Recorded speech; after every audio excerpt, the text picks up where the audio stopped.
பொங்கலோ பொங்கல், அன்பு பொங்கும் திருநாளாம் பொங்கல் பண்டிகை, இனிமை பொங்கும் பெருநாளாம் பொங்கல் பண்டிகை, 4 நாட்கள் திருவிழாவாம் பொங்கல் பண்டிகை, உழவர்களின் உயிர் விழாவாம் பொங்கல் பண்டிகை. பொங்கலோ பொங்கல், பொங்கலோ பொங்கல்,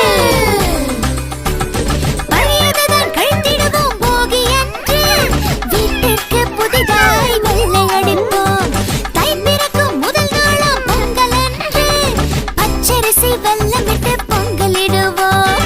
பொங்கலோ பொங்கல், பொங்கலோ பொங்கல், உழவருக்கு உதவி செய்யும் கால்நடைகளுக்கு நன்றி சொல்லும்